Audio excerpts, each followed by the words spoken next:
Palavra do Senhor Jesus para nós em Mateus capítulo 26. Quando Jesus acabou de proferir estas palavras, disse aos seus discípulos: Vocês sabem que daqui a 2 dias será celebrada a Páscoa, e o Filho do Homem será entregue para ser crucificado. Então os principais sacerdotes, os anciãos do povo, se reuniram no palácio do sumo sacerdote, chamado Caifás, e deliberaram prender Jesus à traição e matá-lo. Mas diziam: não durante a festa, para que não haja tumulto entre o povo. Quando Jesus estava em Betânia, na casa de Simão, o leproso, aproximou-se dele uma mulher trazendo um frasco feito de alabastro com um perfume precioso que ela derramou sobre a cabeça de Jesus, estando ele à mesa. Vendo isto, os discípulos ficaram indignados e disseram: para que este desperdício? Esse perfume poderia ter sido vendido por muito dinheiro para ser dado aos pobres. Mas Jesus, sabendo disso, lhes disse: por que vocês estão incomodando essa mulher? Ela praticou uma boa ação para comigo, porque os pobres estarão sempre com vocês, mas a mim vocês nem sempre terão. Porque derramando este perfume sobre o meu corpo, ela o fez para o meu sepultamento. Em verdade lhes digo que onde for pregado em todo o mundo este evangelho, também será contado o que ela fez para a memória dela. Então um dos 12, chamado Judas Iscariotes, foi falar com os principais sacerdotes. Ele disse: quanto me darão para que eu o entregue a vocês? E pagaram 30 moedas de prata. E desse momento em diante, Judas buscava uma boa ocasião para entregar Jesus. No primeiro dia da festa dos pães sem fermento, os discípulos vieram a Jesus e perguntaram: onde quer que façamos os preparativos para que o Senhor possa comer a Páscoa? Ele lhes respondeu: vão até a cidade, procurem certo homem e digam: o mestre diz, o meu tempo está próximo. É em sua casa que celebrarei a Páscoa com os meus discípulos. E eles fizeram como Jesus lhes havia ordenado e prepararam a Páscoa. Ao cair da tarde, Jesus pôs-se à mesa com os 12 discípulos e, enquanto comiam, Jesus disse: em verdade lhes digo que um de vocês vai me trair. E eles, muito entristecidos, começaram um por um a perguntar-lhe: por acaso seria eu, Senhor? Jesus respondeu: o que comigo põe a mão no prato, esse vai me trair. O Filho do Homem vai, como está escrito a seu respeito, mas ai daquele por quem o Filho do Homem está sendo traído. Melhor seria para ele se nunca tivesse nascido. Então Judas, que o traía, perguntou: por acaso sou eu, mestre? Jesus respondeu: você acabou de dizer isso. Enquanto comiam, Jesus pegou um pão e, abençoando-o, o partiu e deu aos discípulos, dizendo: tomem, comam, isto é o meu corpo.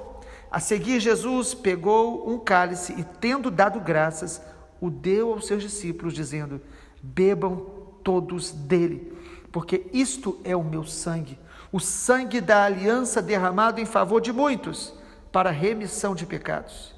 E digo a vocês que desta hora em diante nunca mais beberei deste fruto da videira, até aquele dia em que beberei com vocês o vinho novo no reino de meu Pai. E tendo cantado um hino, saíram para o Monte das Oliveiras. A palavra nossa hoje é sobre o cenário da última Páscoa que o Senhor Jesus tomou com os seus discípulos.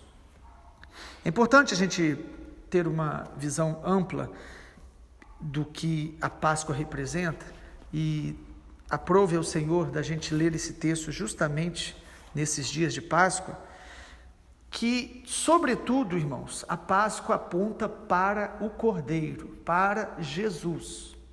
E, na verdade, de Gênesis a Apocalipse, a mensagem principal, eterna e transformadora é a revelação do Messias, é a revelação de Jesus. De Gênesis a Apocalipse, todos os livros bíblicos, eles apontam para Jesus. Eles falam de Jesus. O que a Bíblia revela acerca de Jesus? A sua pessoa, a sua divindade, ele é Deus, o Filho de Deus. Revela a sua vinda, que ele viria, que ele veio, que ele voltará. A Bíblia fala sobre os ensinamentos de Jesus, os mandamentos de Jesus. A Bíblia fala dos milagres, da sua obra, e a Bíblia fala da sua obra de salvação, que envolve a sua encarnação, ele se fez homem, que envolve a sua morte expiatória, ele morreu em nosso lugar, o seu sangue nos purifica, nos liberta, nos salva, nos perdoa. A Bíblia fala sobre a ressurreição de Jesus. Ele morreu, venceu a morte, ressuscitou e ele voltará. Este é o evangelho bem claro em toda a palavra de Deus. 1 Pedro capítulo 1, de versículo 10 a 12, Pedro fala que os profetas se moveram percebendo isso, os sofrimentos do Cristo que haveria de vir, do Messias, e a sua glória que o seguiria. Então toda a Bíblia fala do Senhor Jesus, do Messias, do Cordeiro de Deus. E é importante, ao ler sobre a Páscoa, saber lembrar e reafirmar que nada foi acidental, tudo foi plano e amor de Deus, propósito e amor de Deus. Deus amou o mundo, e antes da fundação do mundo, a Bíblia diz que Jesus morreu por nós. Ele foi morto antes da fundação do mundo, mostrando que a decisão da entrega foi plano e amor de Deus por nós. Todas as coisas vieram a existir porque Jesus decidiu se entregar pela humanidade que se rebelaria contra ele. Todas as coisas só vieram a existir porque o Cordeiro foi morto antes da fundação do mundo. Tudo que você mais ama, tudo que você mais admira, mais o seu coração se alegra, só existem por causa da cruz. Então, antes de Deus falar, haja luz, ele falou, haja cruz. O Cordeiro, meu filho, ele será entregue. Nada foi acidental, tudo foi plano, propósito e amor de Deus. E eu gostaria de compartilhar aqui em Mateus capítulo 26, nessa primeira parte, vamos dividir em 3, esse capítulo que é um pouco mais longo.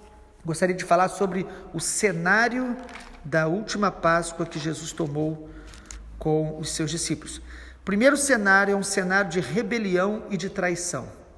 Os irmãos perceberam do versículo 1 ao 4, quando Jesus acaba de contar aquelas parábolas que justamente fala da vinda do reino de Deus e das recompensas dos fiéis e da condenação dos infiéis.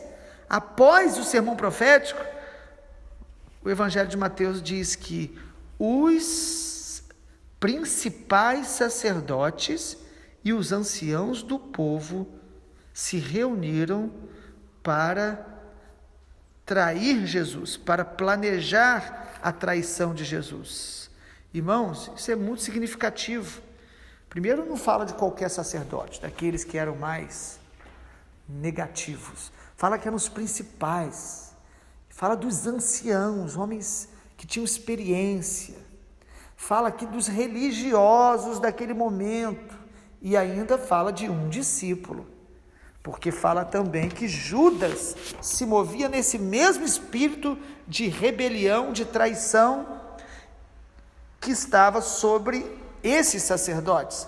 Então esse ambiente, esse cenário de rebelião e traição, irmãos, mostra a natureza rebelde do coração humano. Eu e você temos uma natureza adâmica, que graças ao amor de Cristo, nós fomos libertos do domínio dela. Mas aqui no cenário da Páscoa, mostra como que é o coração do homem sem Cristo, sem o reino de Deus. Então, o cenário de rebelião e traição, de conspiração contra Jesus, revela o que uma religião vazia e um homem sem conversão é capaz de fazer. Uma religião só de aparência e um homem sem conversão genuína é capaz de se rebelar, de trair e de realmente se levantar contra o Senhor Jesus, contra Deus, contra a vontade de Deus. É o coração rebelde. Por isso a gente sabe, os irmãos têm conhecimento de que quem entregou Jesus foram os judeus religiosos, quem autenticou a sua morte foi o Império Romano, mas os responsáveis pela morte de cruz do nosso Senhor Jesus fomos todos nós. Ele morreu por todos nós, para nos libertar da nossa natureza pecaminosa e para nos libertar da condenação eterna, para nos perdoar dos nossos pecados. Irmãos, é importante enxergar essa natureza rebelde, traidora, humana, do coração humano, até para que a gente possa valorizar ainda mais a graça de Deus, vigiar sempre o nosso próprio coração e orar pela libertação de pessoas que estão debaixo desse cativeiro, porque só o poder de Deus, só o poder da graça que transforma um homem rebelde em um adorador genuíno. E aí mostra que esses sacerdotes traíram Jesus, e cada um aqui por causa das suas próprias cobiças. A religião vazia tinha inveja de Jesus, porque o reino de Deus tira o homem do controle. O reino de Deus glorifica a ele, não ao homem, aos seus interesses. Judas traiu Jesus. Qual é a razão? Ele andava com Jesus, ele viu os milagres, ele ouvia Jesus. Judas traiu Jesus por cobiça, porque ele demonstrou em todo o tempo que ele seguia Jesus de maneira interesseira. Ele, como tesoureiro, Jesus deu a ele este cargo, esse encargo, e Judas traía roubando já desde antes. Ele foi se tornando traidor. Ninguém nasce traidor, mas ele foi resistindo cada dia mais às palavras de Jesus, vendo Jesus, mas o coração dele amava, ele queria as recompensas desta terra. Ele achava que Jesus seria um rei político, militar, e colocaria ele numa boa posição diante das pessoas. Quando ele começou a perceber que Jesus na verdade estava se entregando e ia realmente se render, ele traz Jesus por dinheiro. Ou seja, é um discípulo interesseiro, era alguém que só mantinha a aparência de apóstolo e discípulo, mas não se deixava transformar no seu coração. Todo dia que Jesus permitiu Judas estar ali, Jesus estava dando oportunidade. Todos os dias nós temos oportunidade de nos arrepender, de abrir, de confessar as coisas que estão lá dentro da gente, sabe, irmãos? Que adianta você viver de aparência? Às vezes nós não temos coragem de colocar para fora o que está no nosso coração e mantemos a aparência, e achamos que vale a pena passar a vida toda enganando as pessoas, e aí o dia do juízo veio. O que valeu? Será que vale a pena você morrer enganando a si mesmo e a todos, ao invés de se converter? O primeiro cenário da Páscoa é um cenário de rebelião e traição. Perceba que Jesus passou por isso, nós também passaremos, e teremos que saber lidar com isso. Segundo lugar, o cenário que eu quero destacar aqui, segundo cenário, é um cenário de verdadeira adoração, uma adoração profunda. Irmãos, é tremendo o que Mateus, Marcos e João vão descrever do que Maria fez na casa de Simão o leproso diante de Jesus. O texto aqui não fala que foi Maria, mas João capítulo 12 fala que foi a irmã de Marta e de Lázaro. Quando Jesus estava ali naquela casa, as pessoas estavam ali ainda antecedendo a Páscoa, aqueles dias de preparação. Diz que ela, irmãos, movida pela adoração, pelo amor que ela tinha por Jesus, ela pega um vaso feito de alabastro, com um perfume precioso. João fala que era nardo, caríssimo, valiosíssimo, e ela derrama e unge Jesus, uma expressão de adoração profunda, apaixonada, extravagante, sabe? Mostrando aqui um coração que se move por amor. Nós precisamos adorar a Jesus por amor. O amor é generoso, o amor, ele se doa plenamente. O amor, ele quer agradar aquele que ele ama.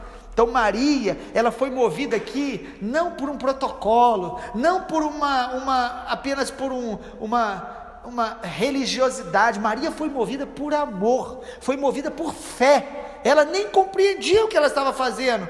Ela adorou a Jesus porque ela o amava, porque ele era. E esse amor dela foi um amor profético, porque Jesus fala: olha, o que ela está fazendo agora é para a minha morte. Ela nem sabia, irmãos. Quando a gente adora a Deus de todo o coração, nós vamos ser movidos pelo próprio Espírito Santo para adorar, para expressar, para ser até mesmo usado por Deus de maneira que nós mesmos não estamos compreendendo. A nossa adoração precisa ser por amor, pela fé.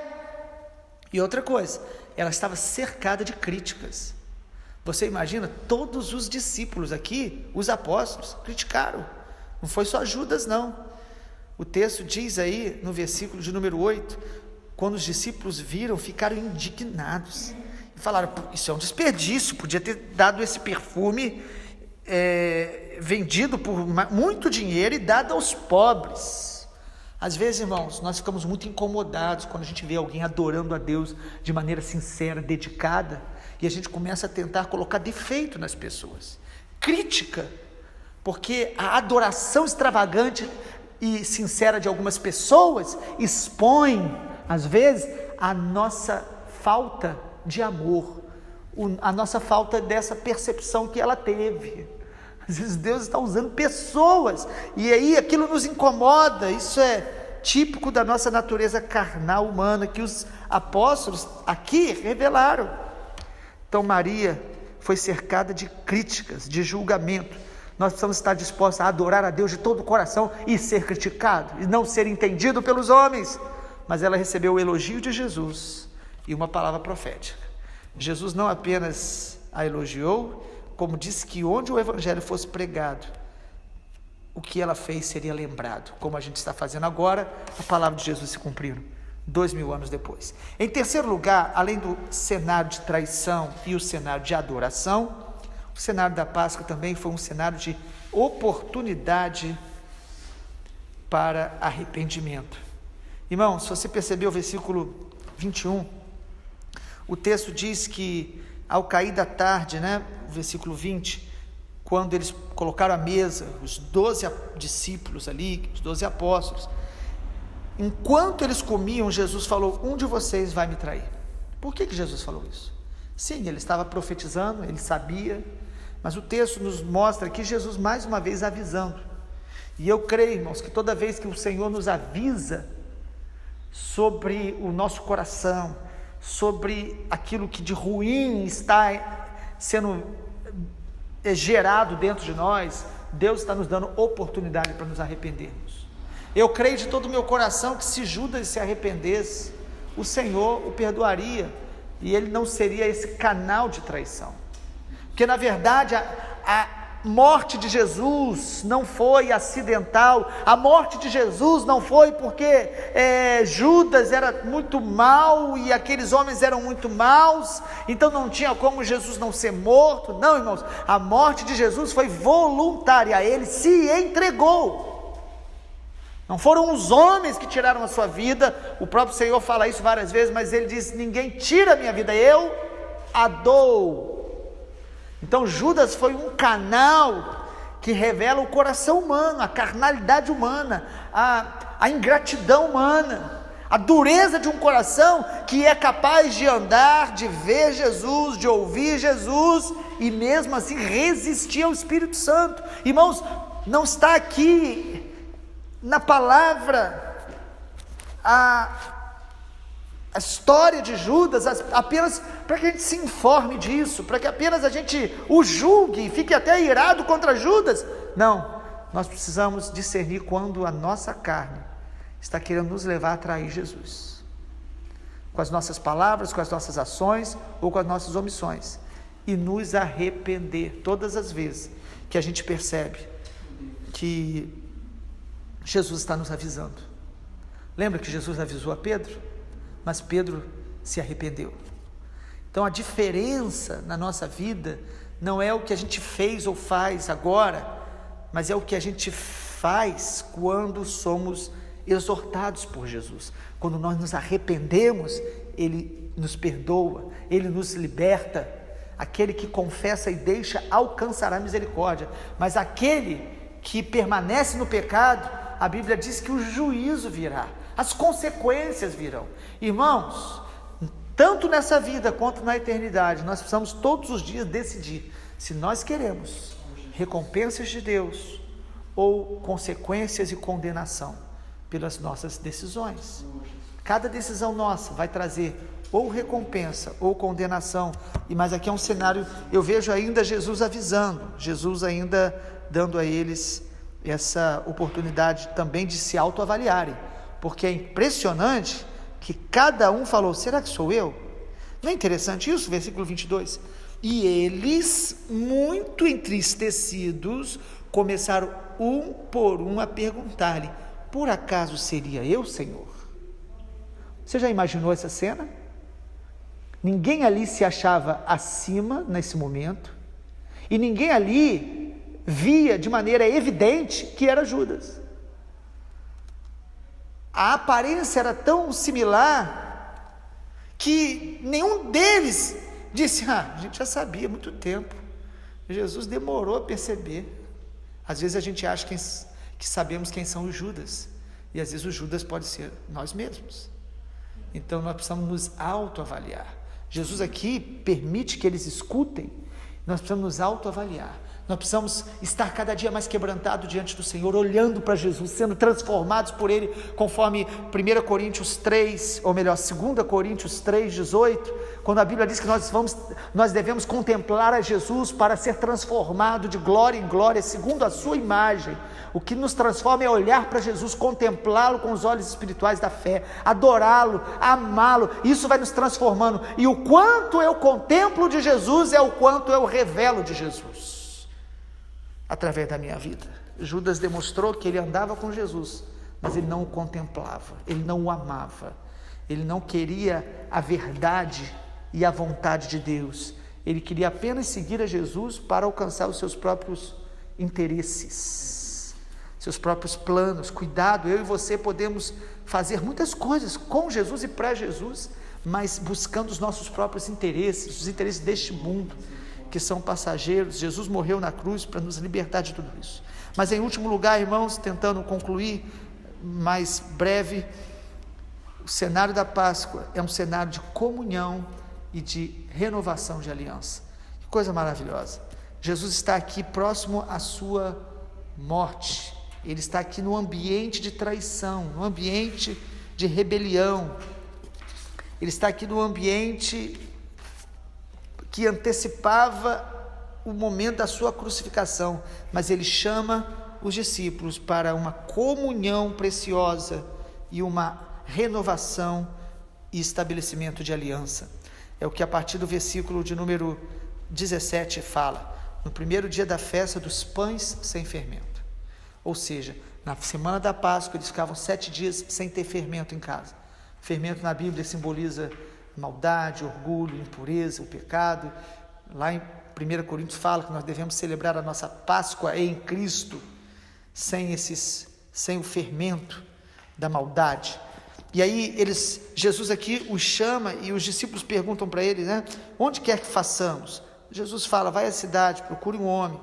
O homem vai ceder a sua casa e ali eu vou celebrar a Páscoa com os meus discípulos. Discípulos que ainda estavam tão sem o entendimento do que estava ocorrendo, discípulos que tinham as suas demandas, discípulos que tinham as suas limitações, mas Jesus os abraça, os acolhe, os reúne, os ministra. Irmãos, todos nós temos as nossas demandas, mas quando nós nos aproximamos de Jesus com sinceridade, nós vamos encontrar os braços dele abertos, nós vamos encontrar o coração dele nos acolhendo, a graça dele nos abraçando. Então Jesus aqui reúne os seus discípulos com todas as suas demandas, um traidor e os outros que iam ser desertores, iam fugir. O próprio Senhor Jesus fala, o pastor vai ser ferido, as ovelhas vão se dispersar. Jesus avisa isso aqui, não só a Pedro, mas Jesus fala que todos eles de alguma maneira fugiriam quando ele fosse preso. Mas Jesus estava os abraçando e os chamando para comunhão e aliança. O alimento então da ceia, ou melhor, o alimento que eles comem no versículo número 26, enquanto comiam, o alimento que eles comiam era a refeição de comunhão. Mas enquanto eles comiam, Jesus pega o pão e parte, pega o cálice e os dá. Então o alimento fala de comunhão, mas a ceia fala de aliança. É aliança. É aliança de carne e sangue. É aliança de comprometimento. Sabe o que é cear com Jesus? E a gente o faz constantemente em nossos encontros. Cear com Jesus é assimilar a cada dia a sua natureza, o seu caráter, a sua palavra, é se alimentar dele. O pão e o cálice que a gente come e toma, eles não se transformam materialmente na carne e no sangue de Jesus, mas eles sim são símbolos e revelam a essência que é Cristo. Nós nos alimentamos literalmente de Jesus no nosso espírito, enquanto nós olhamos para Ele, nos comemos a sua palavra, fazemos a sua vontade, nós estamos nos alimentando, assimilando a natureza, o caráter, a santidade de Jesus, a palavra de Jesus. Então, se alimentar de Jesus é confiar somente nele, em sua morte, em seu sangue, é se sujeitar ao seu reino. Isso é se alimentar de Jesus, conforme o Evangelho de João, no capítulo 6, nos mostra que nós devemos nos alimentar de Jesus. Jesus fala no Evangelho de João, capítulo 6, que ele é o pão vivo que desceu do céu, quem dele se alimenta, por ele viverá, quem dele comer jamais será fome. João 6,51 fala sobre isso. Então Jesus está falando de aliança. Aqui então, em Mateus 26, o Rei dos Reis, que é apresentado no Evangelho de Mateus como o Rei, o Senhor, Ele está se entregando para a nossa salvação, para a salvação daqueles que creem, daqueles que se rendem, daqueles que reconhecem o seu reino, daqueles que respondem ao seu amor e à sua graça com uma entrega total, porque a aliança é uma entrega total. Agora nós somos dele e ele é o Senhor da nossa vida. Nós precisamos nos alimentar do Cordeiro. Páscoa é se alimentar do Cordeiro Jesus, é crer no sangue de Jesus que foi derramado na sua morte expiatória. Ele morreu em nosso lugar. É crer que somente em Jesus nós temos salvação. É aliança. Lá em João capítulo 6 diz que Jesus falou: quem não comer da minha carne, não beber do meu sangue, não tem parte comigo. João capítulo 6, versículo 64 em diante. E naquela hora, aqueles que se alimentaram dos pães e peixes que ele tinha multiplicado, foram embora, todos. Só os 12 ficaram. Por quê? Porque Jesus ali estava dizendo: até aqui vocês tiveram comunhão comigo, porque eu trouxe pão e peixes para vocês. Agora eu quero aliança. Agora quem não tem aliança comigo, não tem parte comigo. A maioria foi embora, porque as pessoas até querem uma comunhão que tire algo de Jesus, mas a aliança é uma entrega total para Ele, e é desfrutar dEle, do caráter e da presença e da palavra dEle. Em João 6,66 diz que todos o deixaram, e aí vem a palavra de Pedro, porque Jesus fala: e vocês não querem ir? Pedro falou: para onde iremos nós? Só o Senhor tem palavras de vida eterna.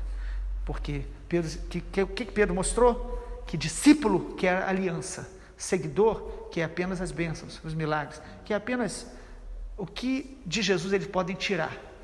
Discípulo quer se entregar, se render, conhecê-lo cada dia mais e revelá-lo e manifestar a sua glória. Pai, obrigado pela palavra do Senhor, que ela fique gravada em nossos corações e produza fruto de arrependimento, quebrantamento, gratidão e adoração em nosso coração. Pai, que o cenário do nosso coração diante da cruz, diante da tua morte, sim, Jesus, que o cenário do nosso coração diante da tua cruz seja de adoração, de contemplação e de profunda gratidão, para a honra e glória do teu nome, até que o Senhor venha em teu nome, Jesus. Amém, Senhor.